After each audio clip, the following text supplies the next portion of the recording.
I would like to invite Mr. Deeptanshu Shukla ji. Hey everyone, wish you all a very happy Wednesday.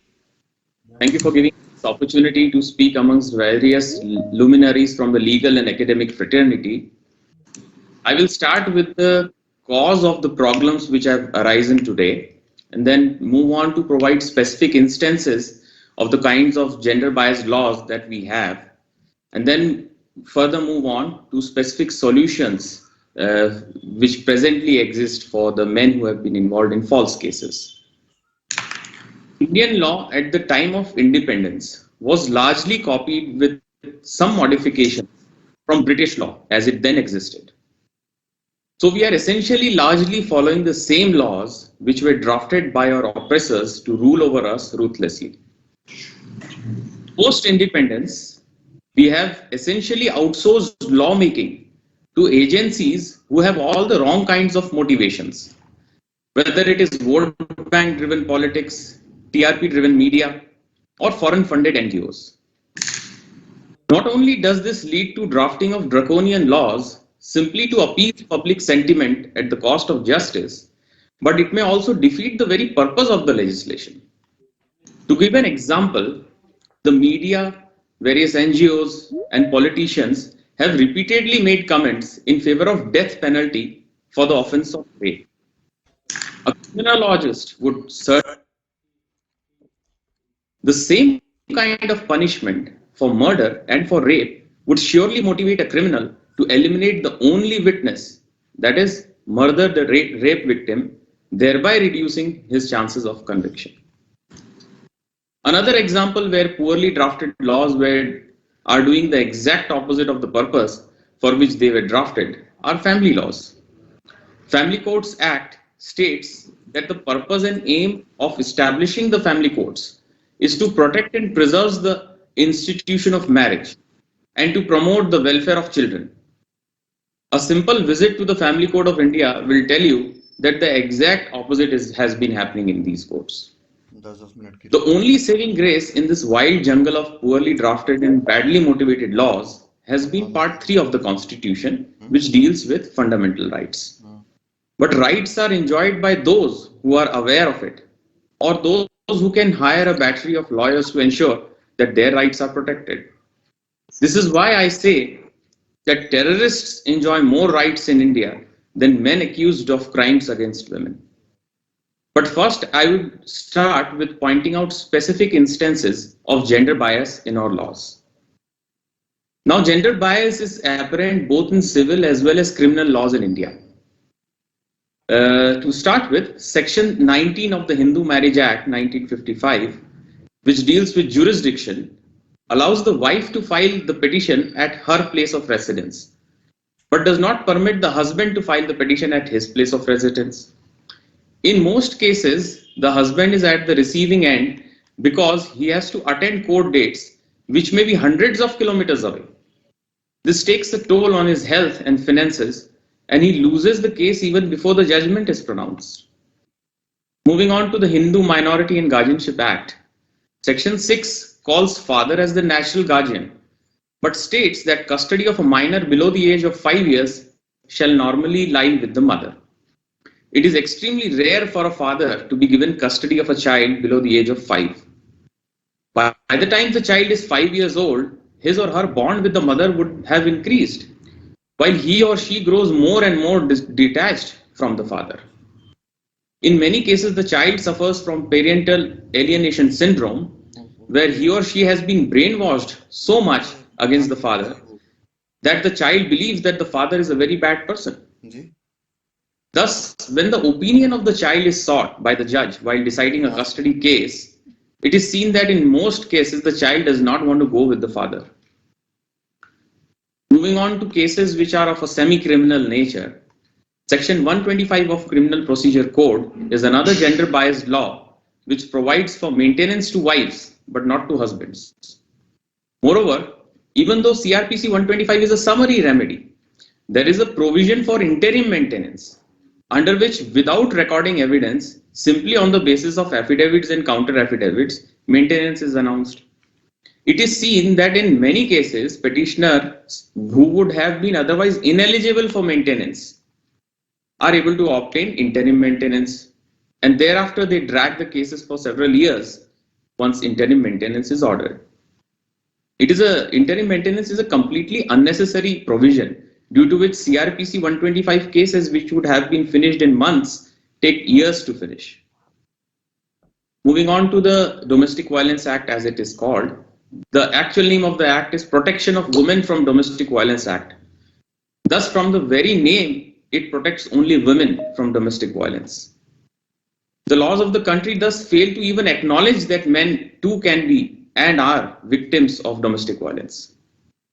There is a study, a cross-sectional study of gender-based violence against men in the rural areas of Haryana.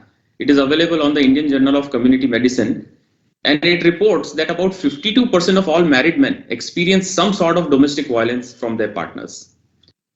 This number itself would most certainly be grossly understated because women are offered sympathy, but men are ridiculed if they report being victims of domestic abuse. Now let us move to the criminal cases which are gender biased. We start with section 498A of the Indian Penal Code and the Dowry Prohibition Act 1961. These laws deserve to be placed in the hall of shame among gender biased criminal laws because they are extremely biased. The misuse of IPC 498A has been often spoken of and is so widespread that the Honorable Supreme Court has been forced to intervene again and again through various judgments. As far as reverse burden on the accused, once the basic ingredients of the offense are established. Now, generally speaking, it is harder to obtain bail or be acquitted in a dowry death case than it is in a murder case. So that is how severe the case is. If a murder case is based on circumstantial evidence, there will be several checks and balances to ensure that an innocent is not convicted, such as the chain of circumstances must be complete, the motive must be present, etc. But on the other hand, IPC 304B invokes section 103B of the Indian Evidence Act, which raises the legal presumption that an unnatural death of a wife was dowry death if certain conditions are satisfied. Similarly, there is a section 113A which raises the same presumption against the husband in case of suicide by a wife within 7 years. But no such presumption is raised against the wife if the husband commits suicide. Now, for the sake of comparison, the reason why I said that terrorists have more rights, for the sake of comparison, let's compare it with the Unlawful Activities Prevention Act, in which the presumption under section 43E is only raised when there is a tangible recovery of incriminating material like some bomb or some weapon or fingerprints. That they must be recovered from the accused, only then the presumption is raised. Thus, even terrorists enjoy the privilege of being termed innocent until proven guilty, but men accused under IPC 304B or the Dowry Prohibition Act do not. This law, IPC 30B, is also so grossly abused. I'm currently handling a case of a doctor whose daughter-in-law died during this COVID pandemic due to corona. But the mother of the deceased filed a dowry death case on the father-in-law. I will now describe how these men can, by the right kind of legal knowledge and guidance, reduce the impact of these gender-biased laws. I will start with the simplest strategy. The reason why I'm giving these strategies is because most of the people involved in these cases do not understand law and hence are forced to run around courts for several years or even decades. So I'll start with the simplest strategy which the falsely accused can use. They can get all their cases clubbed and transferred before the same presiding officer, which would reduce the burden and the harassment of attending multiple court dates. It would also reduce duplicity and inconsistency in orders, like multiple maintenance from Domestic Violence Act or from CRPC 125.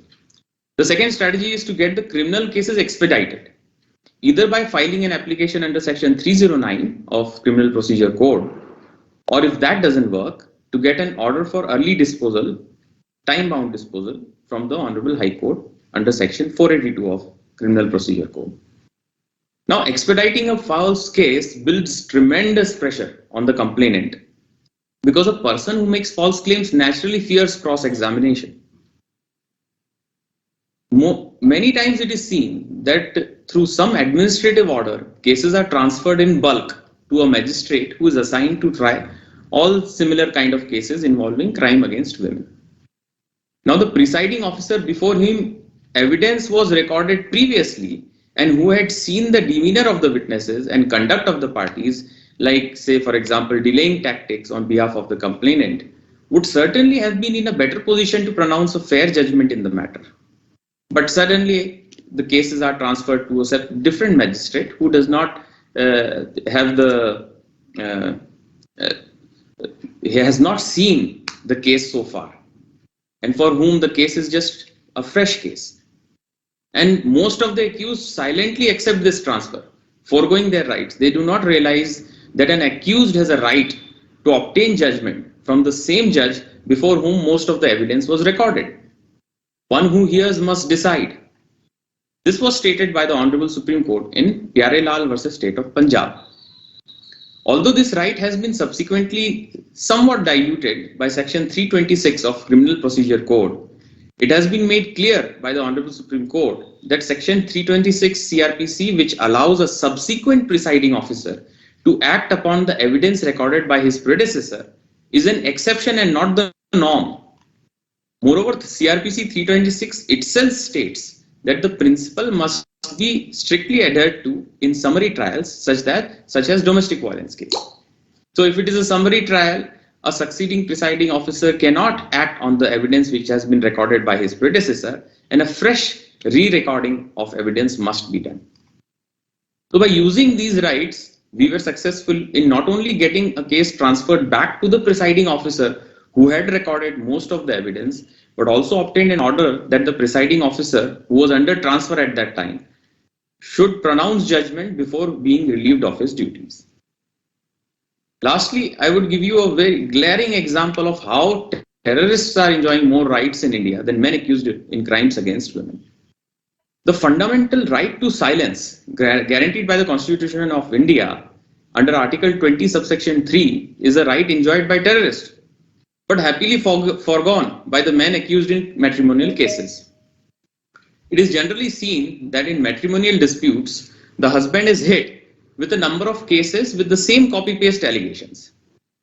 This matrimonial extortion package consists of an IPC 498 case, a divorce case, a maintenance case, a domestic violence case, along with a custody case if there are kids. It is also seen that the complainant tries to delay the false criminal case while tries her best to expedite the cases where she would obtain civil remedies, civil reliefs, maintenance, alimony, etc. Now, other than the criminal case under 498A, the rest of the cases are either civil or quasi-criminal in nature, where the accused or the respondent, as he is called, is expected to furnish his side of the story along with his entire defense. This is my defense. Now, being forced to submit his defense before criminal case proceeds and the prosecution completes his evidence, it violates his right to silence. It also seriously compromises the fairness of the criminal trial because his defense is out there. Hence, his right to fair trial of the guaranteed by the Constitution is also compromised because the complainant and her witnesses are essentially provided with a guidebook to prepare for their cross-examination. So the solution for this is one can file an application before the family court under section 151 of Civil Procedure Code to allow for time to file reply at least till prosecution evidence is closed in the criminal case. If the same gets rejected by the family court, one can file a writ petition under Article 227 of the Constitution seeking a stay on the civil cases until criminal cases are disposed of.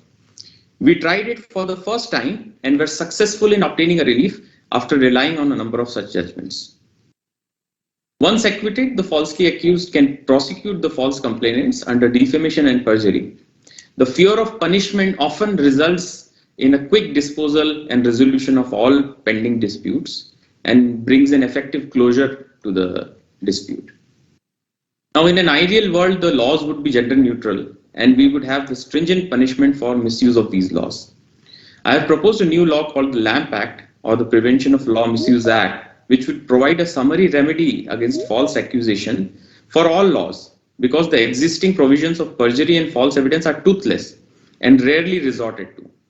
But until then, we have to use these present legal framework to reduce the pain of men who have become involved in these cases, to provide them with the best of defense and to alleviate their pain, and to at least make them aware of their rights, which are presently being enjoyed even by terrorists but are being happily forgone by them. Thank you.